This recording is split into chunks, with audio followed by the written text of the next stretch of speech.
Welcome to the initial episode of Beer and Stocks. Oh my God. All right, this is my latest attempt to do some type of video blog. I've done various iterations of it before with doing trade recaps and other, trying to do follow-ups on trades I've made, detailing them, stuff like that. And I kept trying to do it daily, but just really didn't work. Lot of days I don't trade, and also a lot of the times, even if I do trade, I just don't have the time to do a video every day. It's surprisingly time consuming to put together a 5-minute video by the time you get all the crap done, and I'm hardly even doing any editing, just putting it together, recording it, fixing the fuck ups, putting it out, uploading it to YouTube, linking it to the blog, blah, blah, blah. It just takes a while. So I think I set unrealistic expectations of trying to get it done every day. So the idea is to do this weekly. It was one of my New Year's resolutions, was to do this web show weekly.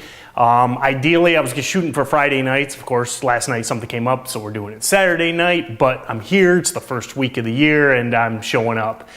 So the concept, what is beerandstocks.com, by the way? Beerandstocks.com spelled out. I've managed to, I was kind of surprised that domain was still available, but the idea is to do a video blog based on a couple of my primary interests, my hobbies, I guess I would say.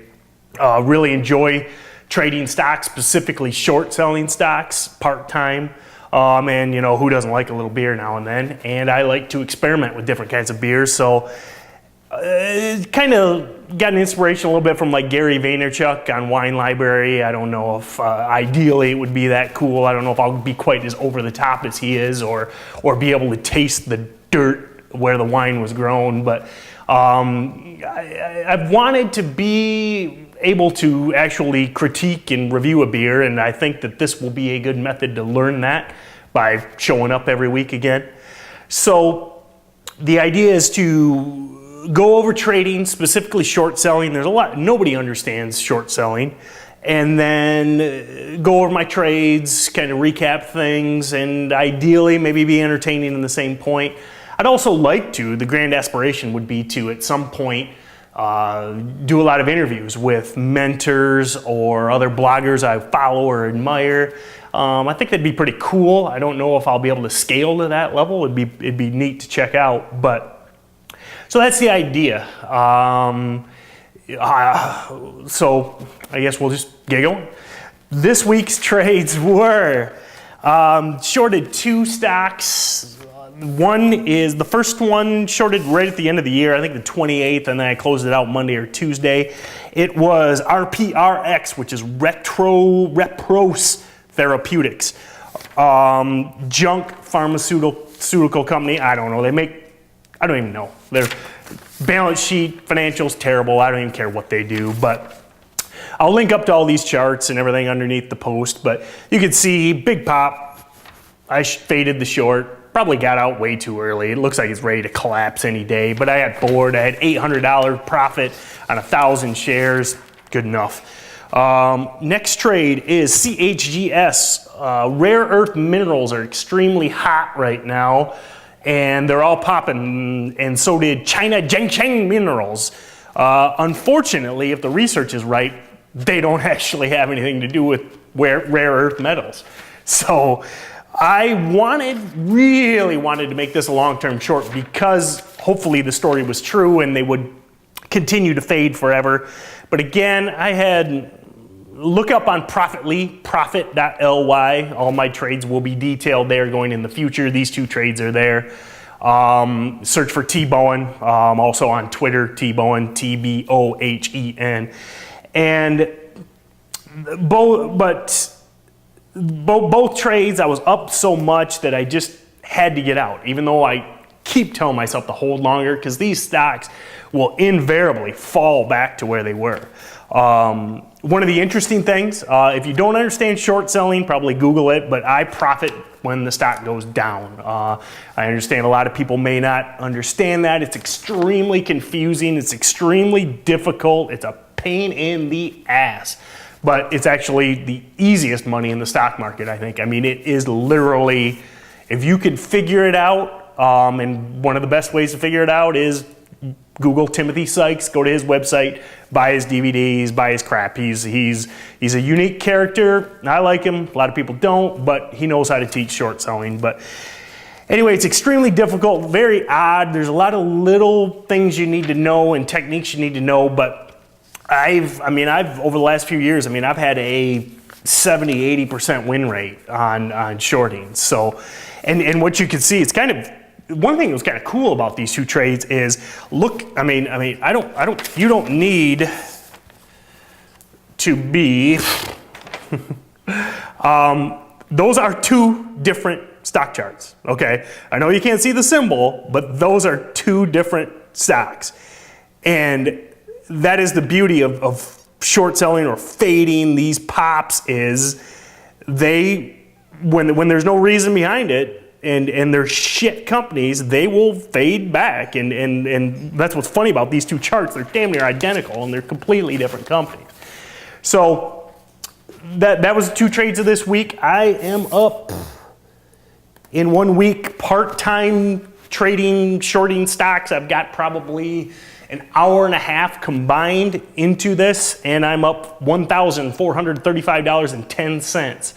And again, in an hour and a half, maybe 2 hours of time researching these pre-market, and then that's probably even rounding up. I probably have 45 minutes into those 2 trades. So if you can be disciplined and pick your spots, it's extremely easy to make money. So I will continue to profile these, and hopefully each week this is running a little long, but I guess that's the way it's going to be. But ideally, each week I'll go over to the trades, and I'll maybe try and teach something about a little nuance of short selling. So, but a good week. If I can trade twice, spend 45 minutes to an hour, and be up $1,400, I'll take that. So, and enjoy it. I love short selling. Love it. Can't get enough of it.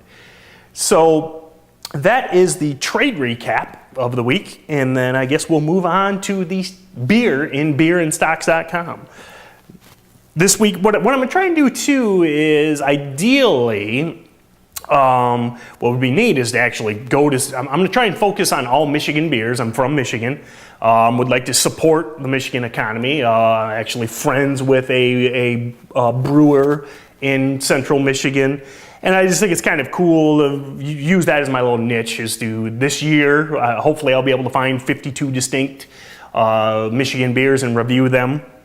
And ideally, what I'd like to do is, maybe some of these on location type thing. Maybe we'll do beer and stocks from my microbrewery, which would be cool. We'll see if it happens. So anyway, this week's beer is Centennial IPA by Founders Brewery in Grand Rapids, Michigan. I'm a big fan of IPAs. I've never had this before. I've had other Founders beers. Kind of curious. According to them, it prepares me to get ready to bask in the glory of the Frothy Heads floral bouquet. Relish the citrus accents from the abundance of dry hopping. This one's sweet yet balanced. Malty undertones shake hands with the hop character for a finish that never turns too bitter. God damn, I can't wait.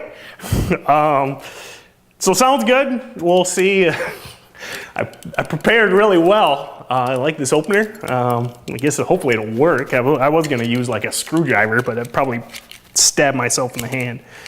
So, gotcha. I think I'm supposed to let it breathe. Smells good. Does have that citrus smell that they mention. It has an orangish smell, which it seems to be pretty trendy right now. A lot of like Bud Wheat has a little bit of orange, but and Bud Wheat's not bad for a mainstream beer actually. But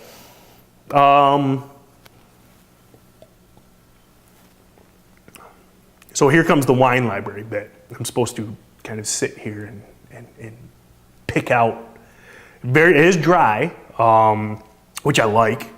Big fan of IPAs, a big fan of dry and hoppy beers. But See, this is where I need to learn from Gary Vaynerchuk, is I need to come up with some of these adjectives. Citrus is there. It has a wheat kind of taste to it. I like bitter beers, but it's almost the bitterness is a little off to me. It's not that it's too bitter, it's just different. Now it is 7.2% alcohol, so I wonder if the high alcohol content maybe adding to that. Good, I don't know, not great though.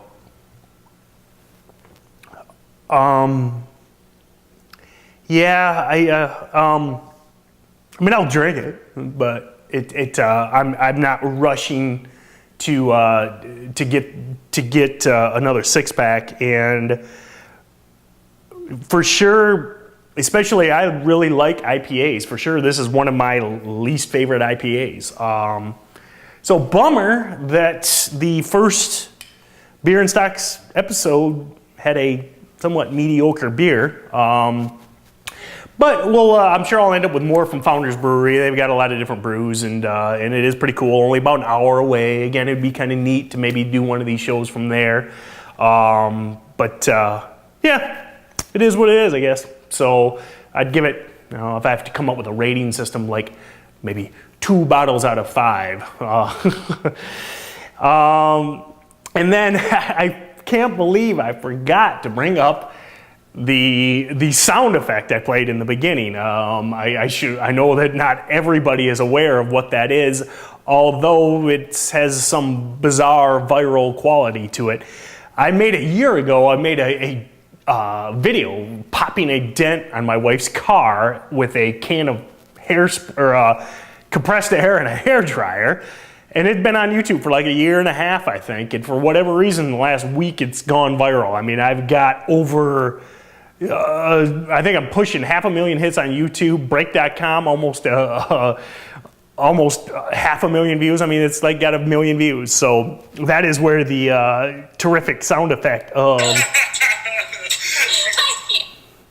Oh, I stopped it too soon. Whoops. Damn it. Oh, well, I'll play it again. Wait. Maybe I can get it here.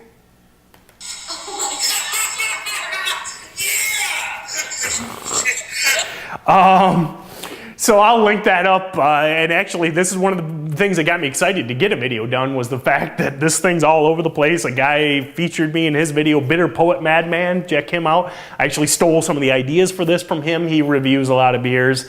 But that's where the sound effect came, and I had to do a follow-up to that. Read the comments on those posts. I'll link them up below. There's some funny shit, these people on there. It's like a borderline Three Wolves shirt moment. So, well, hopefully this ran a little longer than what I had anticipated, but I'm sure it's probably rough, but I hope with practice it'll get better and it'll be something worth checking out every week, and we'll go from there.